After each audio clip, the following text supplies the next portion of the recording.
Hello, everybody, and welcome to Casual Esports Amateur League Season 3 Playoff Previews. I am Ansem571.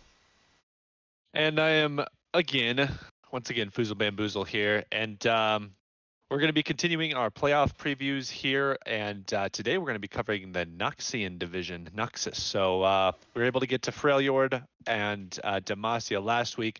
This week we're going to be rounding things out with Noxus today, Shurima tomorrow, and then Ionia the next day. So without further ado, let's jump into the Noxian division.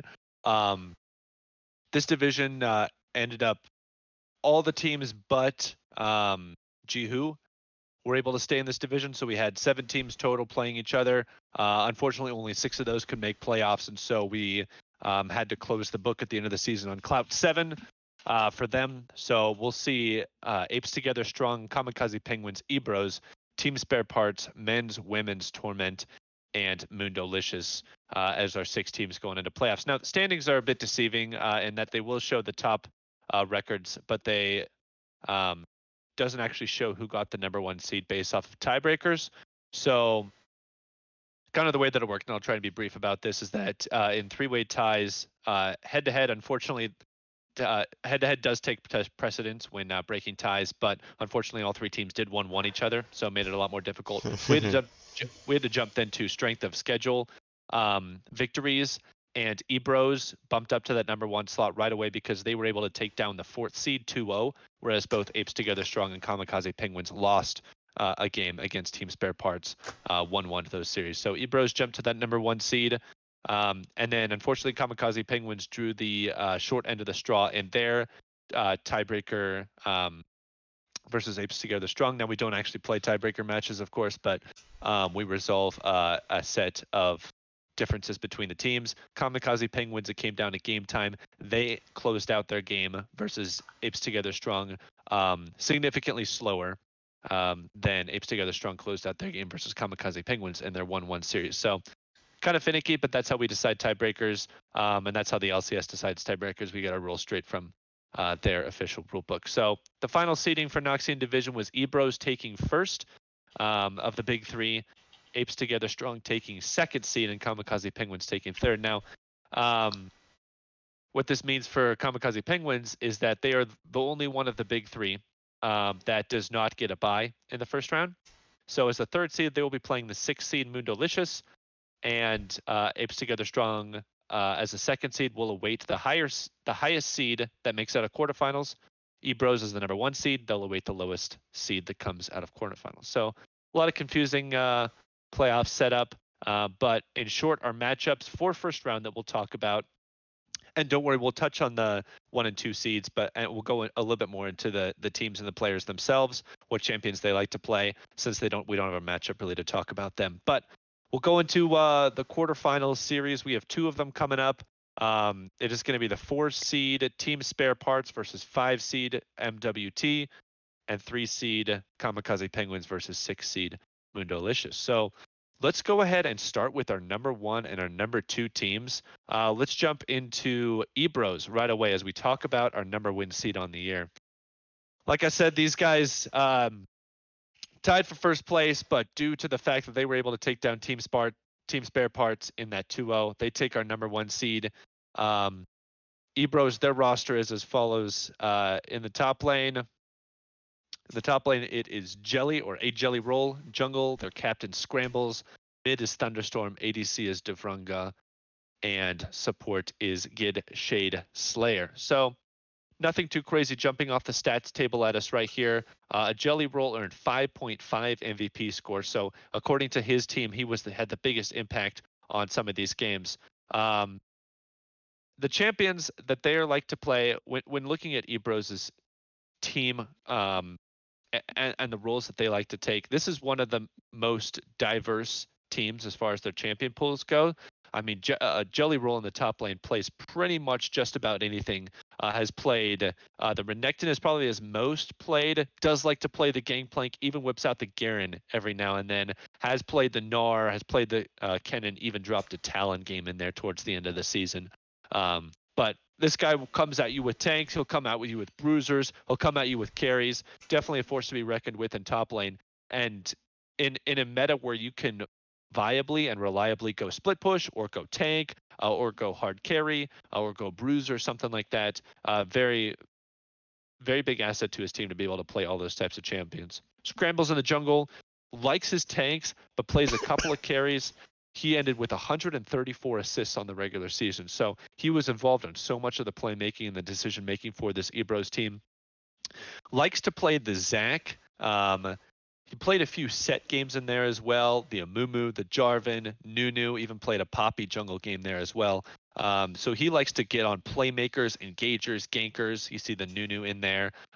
Set's just really strong, and being able to flex that out of top and into jungle is a pretty big asset to the team, especially late in the draft when you don't know where a pick like that is going to be going. Um, so Scramble's taking the lead with playmakers, team fighters, and initiators for his team. But 134 assists, well deserved to Scrambles for the highest assist total on his team for sure.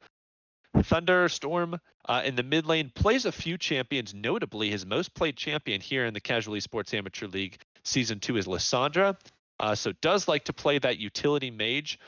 Interestingly enough, he rounds out his pool with a control mage in the Victor and then an assassin on the Fizz. So very split playstyle. Even if he does really play those only 3 champions, definitely curious to see him. And it's really cool, even if he really sticks to those same champions, really cool to see 3 very, very different playstyles. Like you're playing the Lissandra a lot different than you're playing a Victor, and you're playing both of those a lot different than you're playing a Fizz. So having him whip out a champion that is a far different playstyle than the others will throw the enemy team off. And when he's got decent mastery of that champion, being able to tighten his champion pool like that, it's a pretty big asset to his team. Devrunga, the ADC, plays a lot of Caitlyn and Tristana, even dropped a Vayne came in there. So early game lane bullies with range, Devrunga likes to play. So he's put in really solid performances on these ADCs, put up a 3.34 KDA and is averaging nearly 6.5 CS a minute. Notably for an ADC score, he's got 3rd in vision score on his team.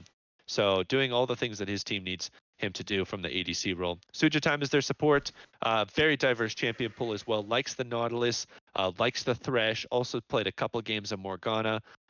Even played a game of Blitz in there. His most played is definitely the Nautilus, and he actually threw a brand game in there as well. So expect Mr. Foozle Bamboozle, I would have to get you right there. Sugi Time is not on the roster anymore. It is actually Gid Shadeslayer, who is the support for Ebros, if you were to look at the at the roster. Yeah, I'm trying to look and see which games he subbed in for them. I think it was right at the very end. Yeah, so he became part of the main roster. I do not remember the exact reasoning behind it, but Sugi Time was replaced by Gid Slayer. Okay, so yeah, Kid Slayer right in there at the last week 7. Yeah, I do see he played that Nautilus and then actually played an Alawi support in the last game, and I'm pretty convinced the last game they were kind of trolling a little bit. They ran a Talon top lane, a Senna jungle, Victor mid, that was pretty normal, Sejuani ADC. Now I don't know if these champions win in those specific roles, but that's the player that played those champions was in that role specifically. So the Sejuani Devrunga took that in the jungle, I'm assuming, and then the Alali was taken top, maybe a Victor bot. Not exactly sure how the comp played out, but Yeah, not a lot of research to be done from that team. That sounds like a everybody swapped around kind of a game. Yeah, a little goof off for our last game there. Anyway, so that's what we're looking at for Ebros. They're going to be our #1 seed. Champion diversity, solid performance, even as far as the teams go. They're willing to play anything. Bruisers, tanks top, bruisers, tanks jungle, assassins, mid, or control mages, utility mages, consistent, solid performances from their bot lane. One of the biggest assets for Ebros, and probably one of the main reasons they've come in first seed, is that they're really hard to predict. They'll play pretty much anything, and it's hard to lock them down with picks in the ban phase because they're able to build a comp out of almost anything that they select in the draft. So big asset to them, and I definitely, like I said, one of the reasons that they're probably in first. If you're wanting to take a look at Ebros in their division, you can see we have a couple of games uploaded on YouTube on our channel. One of the ones pretty earlier in the season was Ebros versus Clout 7. You can see them playing some of their main champions. This is pretty early in the season. They did take a 2 over Clout 7 in this series, but they did play a unique gangplank top. They played Poppy in the jungle, Kassa in mid, Caitlyn ADC, and then Nautilus support in their first game, and then swapped it up a little bit with the Garen, Nocturne, Fizz, Tristana, Blitzcrank combo. So you can see a little bit of both play styles, a little bit of both types of champions coming in. Scramble's playing a tank and then a carry. They're mid playing a kind of an assassin and then more of a control mage in that series. So pretty cool match to watch if you want to learn more about the versatility of Ebros. So let's move on to our number 2 seed here. We'll talk about them also in pretty great detail before we jump into the quarterfinals matchup. So let's get Apes together strong here on our screen as we can see them. These guys took the number 2 seed, but tied with Ebros and Kamikaze Penguins for the regular season record. So it's really kind of pointless for us to say one of these teams is, significantly better than the other and is significantly better than the third because the records were dead even at the end of the season. So these guys have been playing around the league for a little while under maybe different team names, joined together for this season. Their top laner is Cyanite. He was a season 1 MVP from last season, so he's rejoining this team. Randomonium is the jungler, King Majora in mid lane, Kazoo at ADC, and Uncle's Alone Time in support. Now, it shows that King Majora is the mid on the roster. However, he played ADC for probably the first half of the season, I think, and Kazoo played mid. Kazoo is formerly played mid lane for Mundolicious, I think, a good bit towards the end of season 1. So Kazoo knows mid lane really well, swapped down to the ADC for at least the second half of the season, and is doing an outstanding job down there. As you can see, KDA of about 4.5 right there, with CS at nearly 6.5 per minute. So he's holding his own down there in the ADC position, even though it may be new to him. King Majora, also the swap for him up to mid lane looking pretty effortless as he's able to transition into a nice control mid play style. Cyanite, right off the stat table, he seems to be the carry for the team, but it's a pretty big team effort as we see the assists coming in from Randomonium and Uncle's Alone Time, 142, 155 respectively. So this is by no means hard carry performances from any of the laners. This is a well-rounded team effort from these guys. Let's jump into their champion pool, see what they're bringing to the table here. Cyanite likes his Vladimir. It's been banned against him a lot in the regular season, probably going to be banned against him in semifinals. Really strong Vladimir player and really strong carry player in general. Not really do I see any tanks that he plays. We'll pull out the Aurelia, the Riven, even has a couple of Vayne games during the regular season. So this guy is a hard carry player in the top lane. Randomonium likes his Warwick, but other than the Warwick and maybe an off-tank Trundle, he likes to jump into the full tanks with the Nautilus. He even played a Nautilus jungle game. Sejuani, a Mumu, the Malphite as well. So Randomonium, a solid tank / off-tank jungle player. And like I said, 142 assists and about a 60% kill participation. Definitely the same kind of asset to his team that Scrambles is to Ebros. So strong participation from the jungle with Randomonium. Kazoo, we'll call him an ADC for purposes of the fact that he played second half ADC and will likely take that role going into the playoffs. Swap down there, plays Ashe, Jinx, Misfortune, Varus, and even got a game of Aphelios in there. So some standard team fight late game ADCs. You could argue that MF is more of an early game bully, but team fight ADCs to help support the strong solo lanes that they have. So doing a great job jumping in that ADC role, and doesn't look like there's any hesitancy or weaknesses there with that role. King Majora, we'll talk about him as a mid laner there.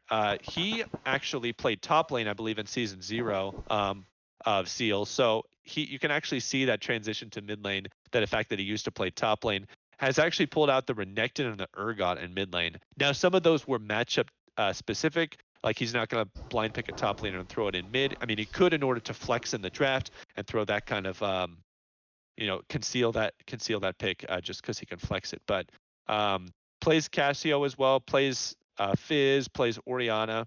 So his champion pool is actually fairly diverse due to his time spent in the top lane. So you never really know what to expect from him. Got some good counter picks when it comes to bruisers. Uncle's Alone Time is the last player to talk about here. Definitely one of the more diverse champion pools on the team. really likes the Tarek and the Nautilus. So Tarek he played actually in 5 games in the regular season. Nautilus he followed that up with 3 games there. Also plays the Senna, even played a Maokai support game.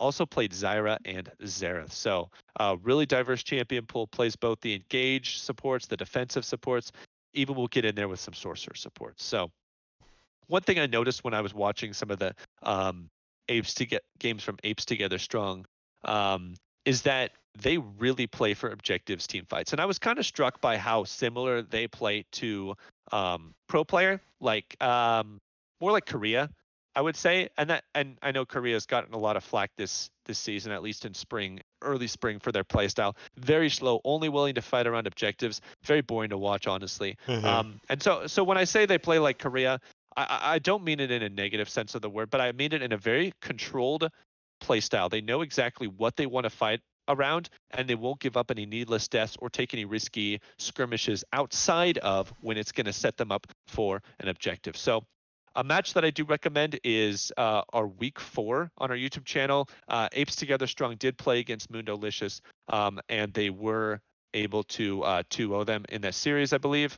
You can see King Majora playing the Oriana in game 1, and then the Oriana in game 2, and then playing the Cassio in game 1. Cyanite was on the Irelia in game 1, and then went to the Vladimir in game 2. So this is kind of, you can see what I was talking about with their play style. They're very slow early game, and not because they're scared early game, but they're just farming their lane. Cyanite usually builds decent CS advantages.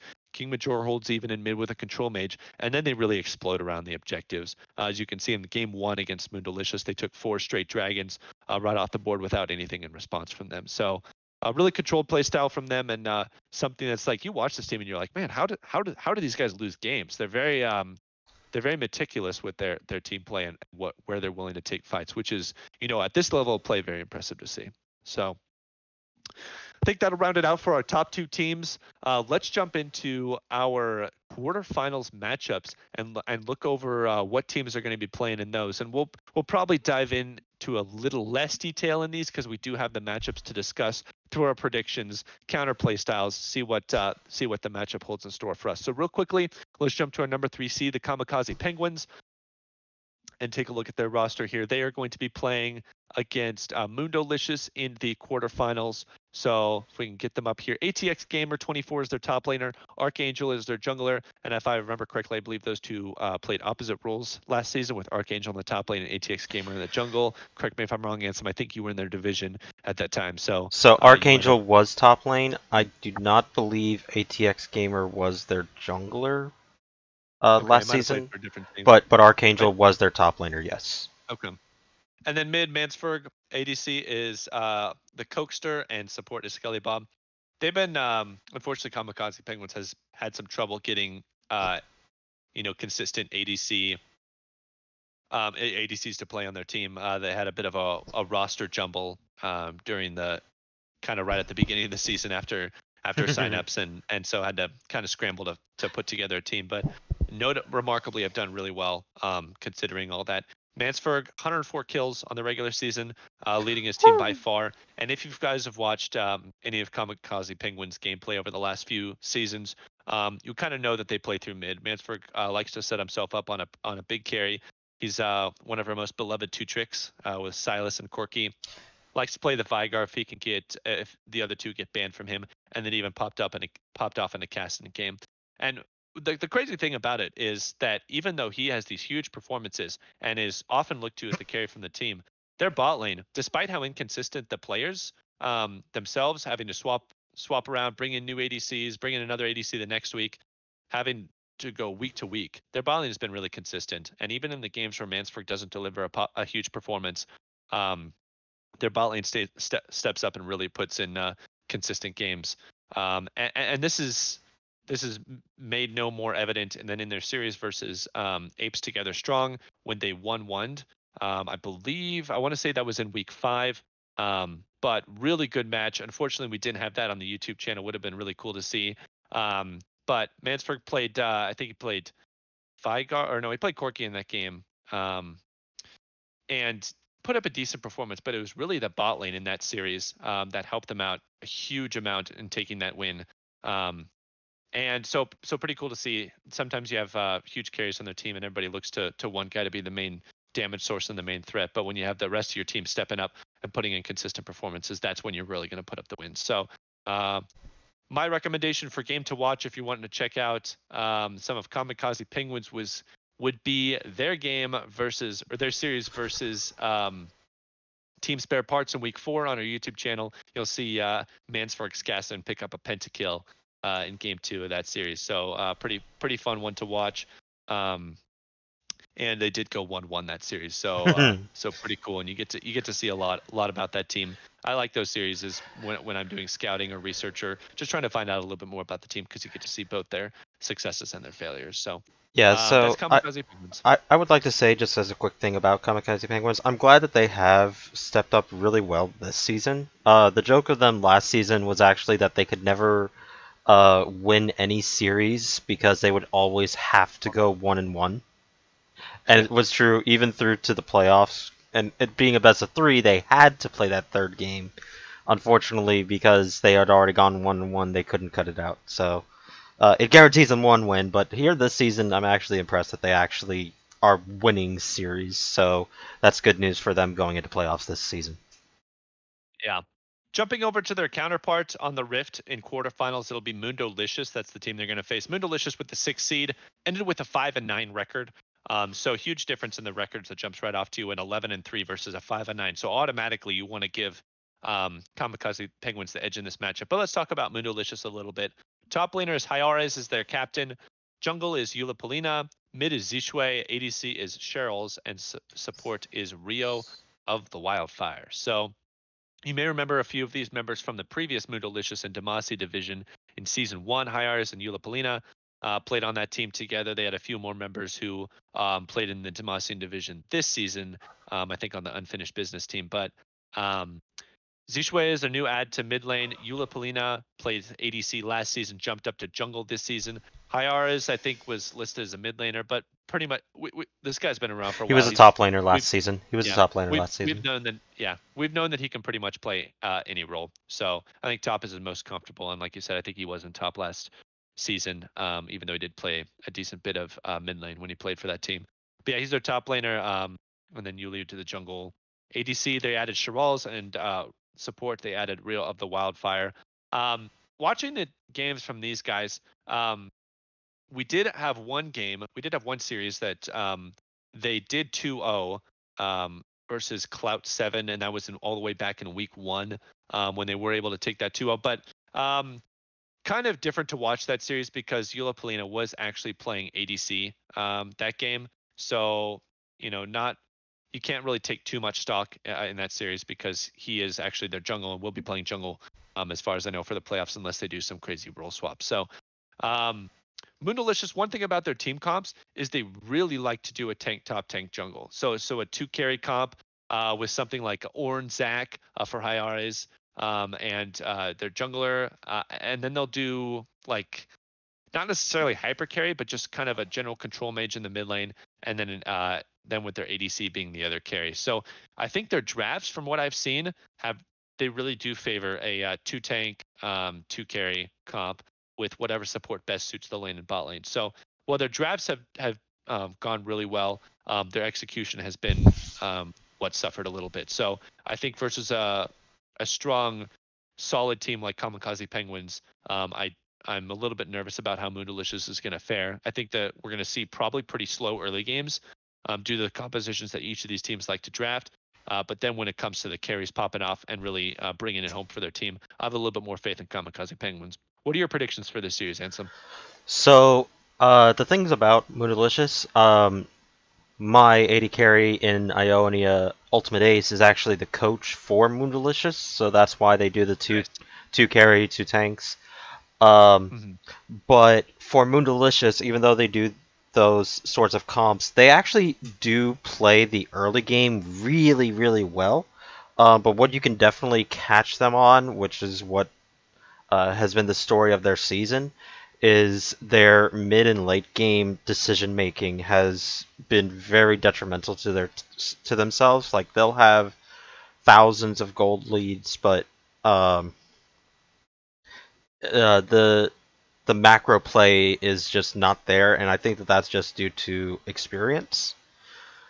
Um, I really would like for them to get one very decisive shot caller. I don't know if they actually do have that or not, but somebody to say, "Hey, no, we're doing this," and just go with it.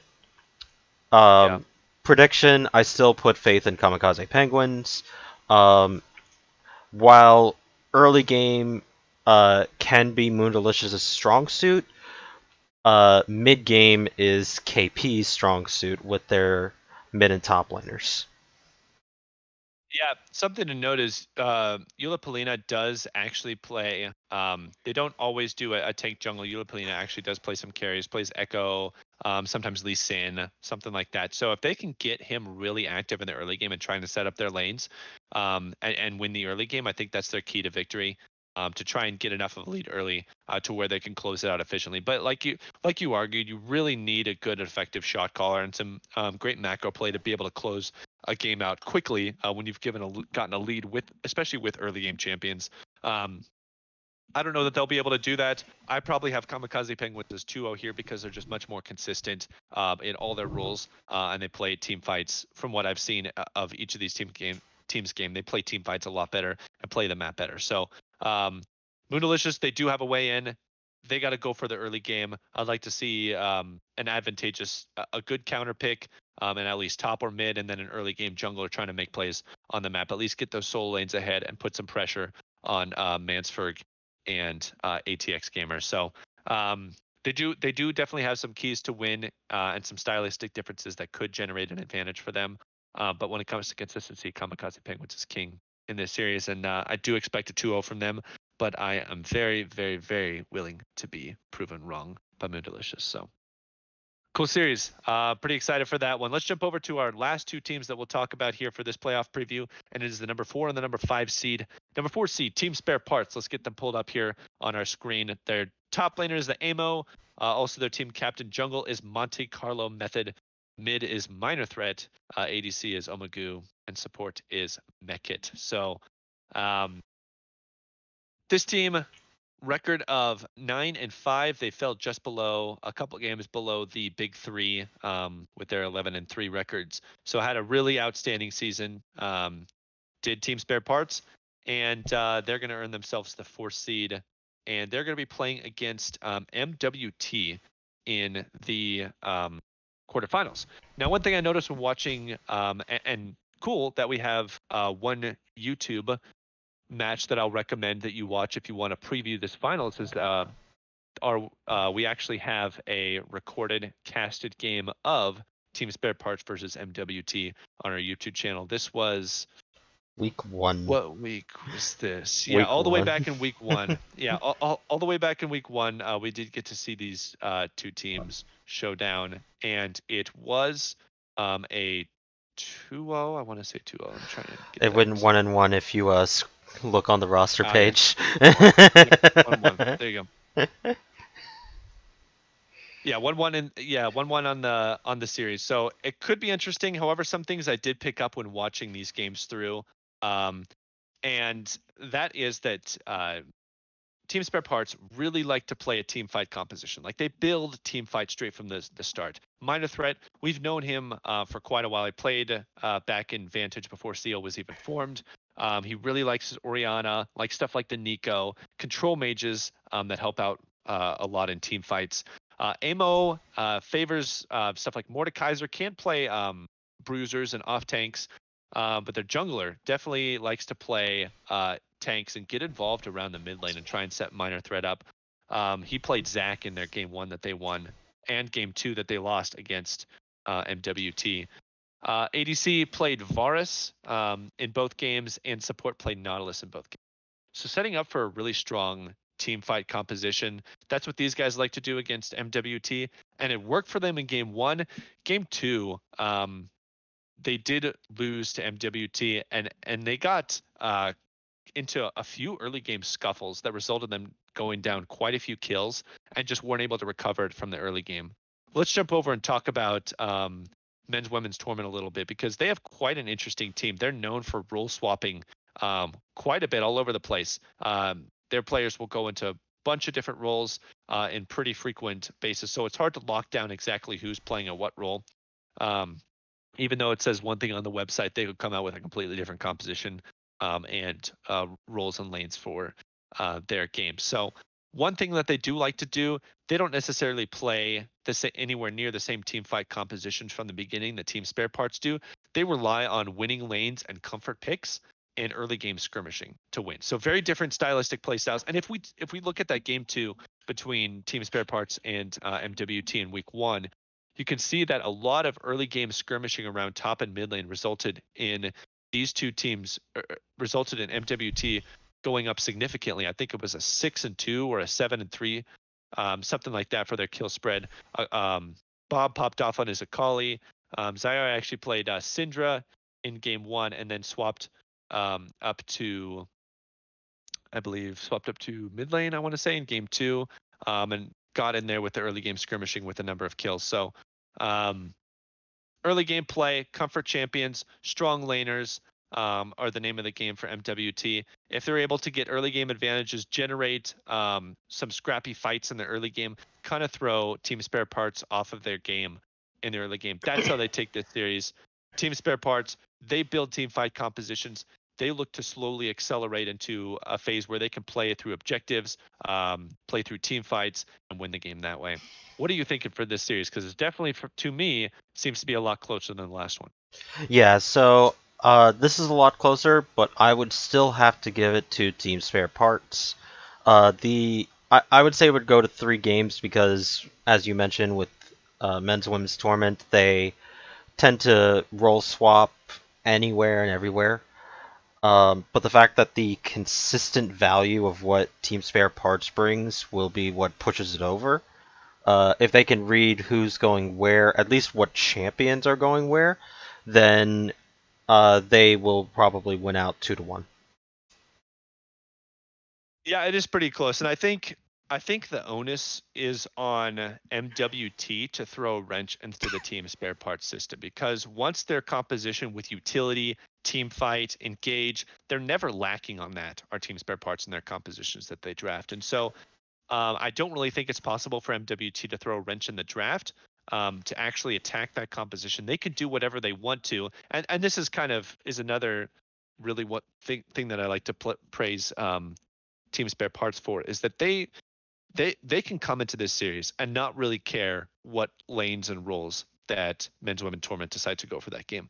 They don't really have to care. They have one iconic team composition that they like to draft towards, and as long as they play towards that and ban counters to that team composition itself, I think they're set up to get exactly what they want out of the draft. And that's one of the ways that MWT will throw you off is in that draft phase, where they can definitely pick some unexpected things, play some unexpected lanes and roles, and throw you off there. But I think if team spare parts stick to their composition, stick to exactly what they're good at, and focus on that during draft, and not really give too much thought about what players are going and what roles on the opposition, I think they can build a solid composition, and then the onus will be on the other team. The ball will be in MWT's court to try and throw into a wrench into that in the game in the early game. So if MWT can stay very focused in the early game, call out jungler positioning because it is really the jungler, Tim Yim, especially when he's in the jungle. He's the one that makes a lot of these plays and causes a lot of the havoc. So if they can keep him, keep words on him, find out his positioning, call it out to the team, avoid unnecessary fights in the early game, I do agree with you. I think I have team spare parts at least in a 2-0 or 2-1. So that'll be it, guys. We've covered all 6 teams that are make it to playoffs. Again, if you wanted to check out this quarterfinals preview, it is on our YouTube channel, Noxian Division Week 1, Team Spare Parts versus Men's Women's Tournament. You can kind of see how each team likes to play their game in the games that they win. So with that, we've gone through all the teams. Really looking forward to these playoffs, like we are with all the other playoffs we've covered.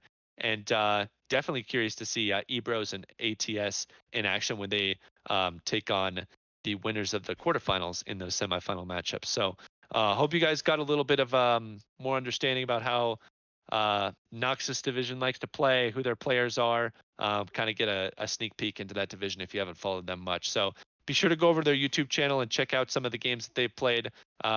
Each team has been casted at least once in this division, and even a quarterfinal matchup has been casted as well. So thanks for tuning in, and I hope you guys were able to enjoy this little playoff preview. We'll be bringing Shurima tomorrow and Ionia on Thursday, so don't miss out. Have a good evening.